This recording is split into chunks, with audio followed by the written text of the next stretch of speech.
Buenas tardes a todos los argentinos. Primero quería agradecer a todos nuestros votantes y también a los que no nos han votado. De eso se trata la democracia y la libertad. Agradecerle también al presidente por haber confiado en mi equipo para un momento tan difícil como este que estamos enfrentando. Definitivamente estamos frente a la peor herencia de nuestra historia. Un país donde los argentinos somos cada vez más pobres, con un déficit fiscal que supera los 5,5 puntos de producto, con un Banco Central con una hoja de balance absolutamente deteriorada, sin dólares en sus activos y con el equivalente a 3 bases monetarias en pasivos remunerados. Una emisión monetaria en estos años, en estos 4 años, de más de 20 puntos de producto, que ha hecho que actualmente la inflación navegue al 300% anual y que castiga a los argentinos todos los días. Precios reprimidos en energía, en tarifas, en el dólar, que se están pagando entre la mitad y una quinta parte de su valor real. Deudas de más de 400.000 millones de dólares entre pasivos del Banco Central, deudas del Tesoro, deudas con importadores, utilidades retenidas y deuda con organismos multilaterales de crédito. Si seguimos como estamos, vamos inevitablemente camino a una hiperinflación. Podemos, como dijo el presidente en su discurso, llegar a niveles de 15.000% anual. Para que se entienda eso en números, hablamos de que una leche pase de valer 400 pesos a 60.000 pesos en el lapso de un año.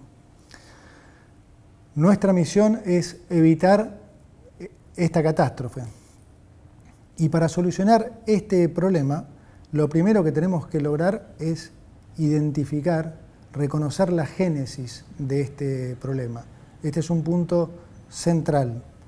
Me voy a detener un poco aquí para explicar esto. Si uno dijera, yo lo he hecho muchísimas veces en charlas durante muchísimos años, si uno le preguntara a la mayoría de los argentinos cuál diría que es el mayor problema, la deuda, la inflación, el dólar o el déficit fiscal, siempre la mayoría de las respuestas, diría más del 95% de las respuestas, se lo llevaba la deuda, la inflación y el dólar. Prácticamente ninguna respuesta correspondía al déficit fiscal. Sin embargo, la génesis de nuestro problema ha sido siempre fiscal. Lo que se manifiesta como los problemas son en realidad las consecuencias de cómo se ha financiado ese déficit. ¿Qué es el déficit? Bien simple.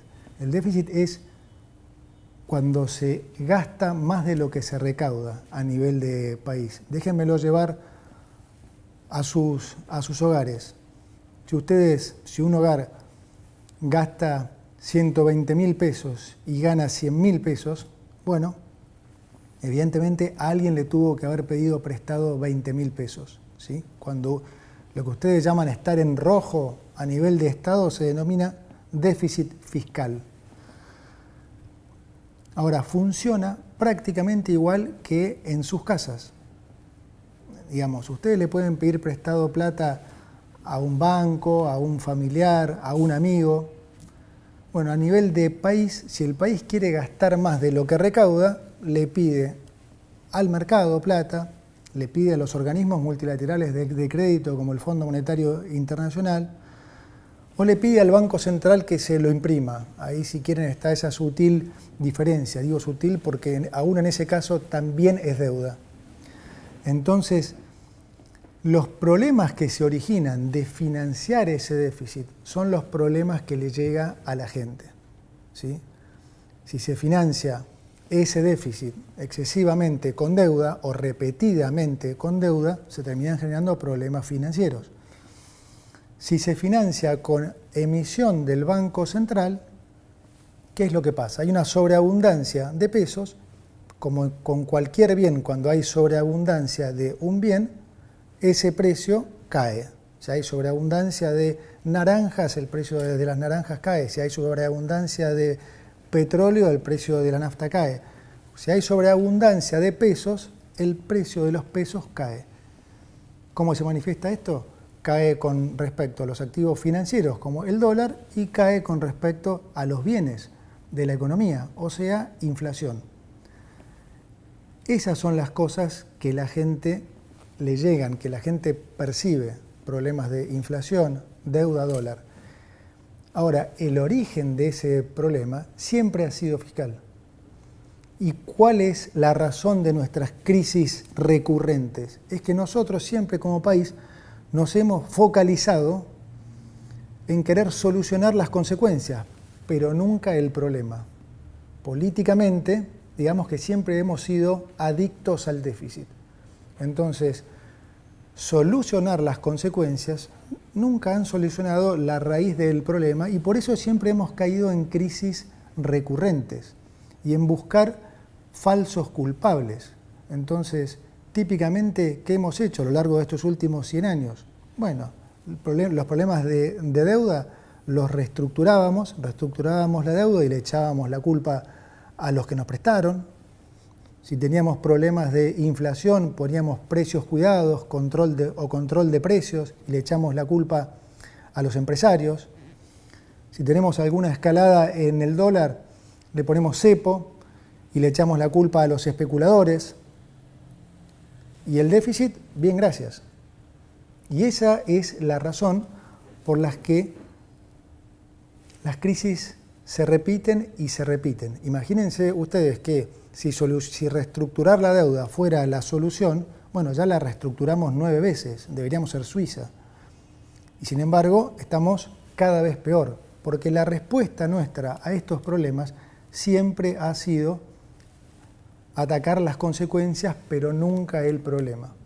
Siempre ha habido una actitud política de siempre gastar más de lo que se recauda, independientemente de lo que se recaude. Cuando se recaudaba 100, se quería gastar 120, cuando se recaudaba 120, se quería gastar 140, cuando se recaudaban 140, porque seguíamos subiendo impuestos, se gastaba 160, y siempre hemos seguido ese patrón. Si quieren más datos, de los últimos 123 años, Argentina tuvo déficit fiscal en 113, es decir, constantemente, prácticamente todos los años vivió en déficit. Esto quiere decir siempre tuvo que buscar cómo financiar ese déficit.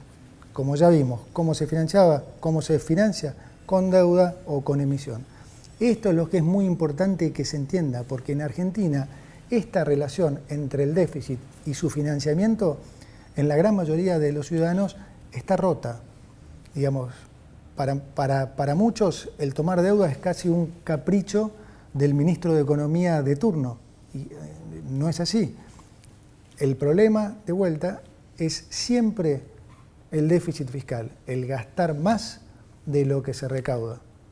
Esa es la razón de nuestros problemas. Por eso ahora lo que nosotros venimos a hacer es lo opuesto a lo que se ha hecho siempre.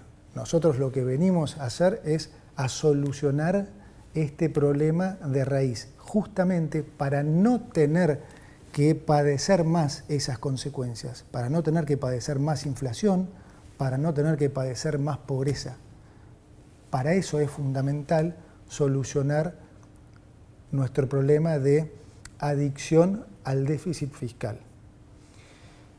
Y esto hoy representa una oportunidad para todos porque es la primera vez en más de 100 años que llega al gobierno un candidato que explica esto, que la gente lo entiende y lo vota muy mayoritariamente. Cuando yo era chico y por muchos años hubo siempre candidatos que intentaron explicar esto, pero nunca tenían más de 5 o 6% de los votos. Hoy estamos de vuelta frente a una oportunidad histórica, porque finalmente un candidato logró una mayoría absoluta y logró que la sociedad entendiera que este es el problema, entendiera que no hay más plata. que no hay más plata, que no se puede seguir gastando más de lo que recaudamos. Para solucionar entonces este problema, voy a proceder a leerles las medidas que componen este paquete de urgencia, cuya finalidad es neutralizar la crisis y lograr estabilizar las variables económicas. Paso a enumerarlas. Entonces, 1. No se renuevan los contratos laborales del Estado que tengan menos de un año de vigencia. Una práctica habitual en la política, esta de incorporar miles de familiares y amigos antes de un cambio de gobierno para mantener sus privilegios. 2. Se decreta la suspensión de la pauta de gobierno nacional por un año. Durante el 2023, entre Presidencia y los ministerios, se gastaron 34.000 millones de pesos en pauta. No hay plata para gastos que no sean estrictamente necesarios y mucho menos para sostener con plata de los contribuyentes medios que se crean solo para alabar las virtudes de los gobiernos de turno. 3. Conforme la ley de ministerios decretada por el presidente, los ministerios se reducirán de 18 a 9 y las secretarías de 106 a 54. Esto va a redundar en una reducción de más del 50% de los cargos jerárquicos de la función pública y del 34% de los cargos políticos totales del Estado Nacional. 4.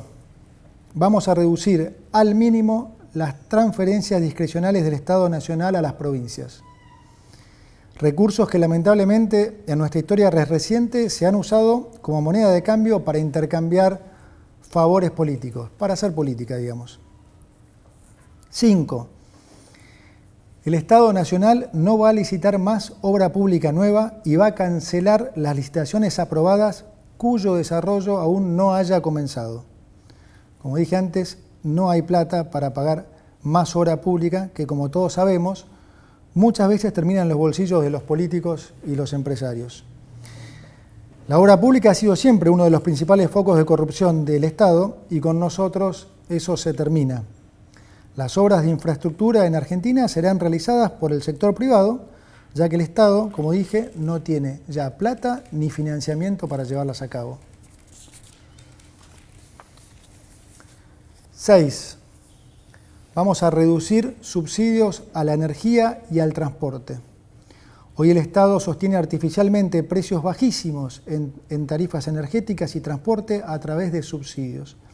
La política siempre lo ha hecho porque de esa forma engañan a la gente haciéndoles creer que les ponen plata en el bolsillo. Pero como todos los argentinos ya se habrán dado cuenta, estos subsidios no son gratis, sino que se pagan con inflación. Lo que te regalan en el precio del boleto, te lo cobran con los aumentos en el supermercado. Y con la inflación esta, son los pobres, finalmente, los que terminan financiando a los ricos. Adicionalmente, los subsidios al transporte en el AMBA son un acto de profunda discriminación con las provincias del interior. Vamos a terminar con esta discriminación al interior. 7. Vamos a mantener los planes potenciar trabajo de acuerdo a lo establecido en el presupuesto del año 2023. Y vamos, sobre todo, a fortalecer las políticas sociales que son recibidas directamente por quienes las necesitan, esto es, sin intermediarios, como la asignación universal por hijo y la tarjeta alimentar. 8. Vamos a sincerar el tipo de cambio oficial. El tipo de cambio oficial va a pasar a valer 800 pesos para que los sectores productivos tengan los incentivos adecuados para aumentar su producción. Esto va a estar acompañado por un aumento provisorio del impuesto país a las importaciones y a las retenciones de las exportaciones no agropecuarias. De esta manera, beneficiamos a los exportadores con un mejor precio y equiparamos la carga fiscal para todos los sectores, dejando de discriminar al sector agropecuario. Finalizada esta emergencia, vamos a avanzar en la eliminación de todos los derechos de exportación, que son un gravamen perverso, que claramente no nos gusta y que entorpece el desarrollo argentino. 9. Reemplazaremos el sistema de importaciones SIRA por un sistema estadístico y de información de importaciones que no requerirá de la aprobación previa de licencias. Se termina así la discrecionalidad y se garantiza la transparencia del proceso de aprobación de las importaciones, es decir, el que quiera importar podrá hacerlo y punto. Quiero ser claro ahora con los argentinos acerca de cómo van a ser los próximos meses. Además de la herencia que les he comunicado, estamos heredando lo que llamamos una inflación reprimida que ya se está destapando y que es consecuencia del rezago de la política monetaria ultra expansiva, como expliqué antes, de estos últimos 4 años y de los controles de precios que a la larga nunca funcionan. Lo ven todos en las góndolas del supermercado. Cualquiera que haya ido al supermercado en las últimas 2 semanas habrá visto cómo varios precios han aumentado casi 100%. Es decir, vamos a estar durante unos meses peor que antes, particularmente en términos de inflación. Y lo digo así porque, como dice el presidente, es preferible decir una verdad incómoda que una mentira confortable. Por toda esta situación de emergencia que vamos a vivir, es también que el presidente nos ha pedido que pongamos foco fundamental en la gente que más puede sufrirlo. Y es por eso que vamos a complementar estas medidas con una 10ª medida de importante carácter social, ya que lo que vamos a hacer es aumentar, duplicar el plan de asignación universal por hijo y aumentar en un 50% la tarjeta alimentar. Para terminar, déjeme decirle que de algo podemos estar seguros y que este es el camino correcto. Y que si seguimos por el otro camino, inevitablemente vamos a ir a un escenario de mucha mayor pobreza, de mucha mayor inflación y de mucho mayor sufrimiento. Argentina es un país rico en recursos naturales y humanos y si hacemos finalmente los deberes que nunca hemos querido hacer, permitámonos soñar con volver a ser ese gran país que hace 100 años el mundo entero tanto admiraba. Muchas gracias.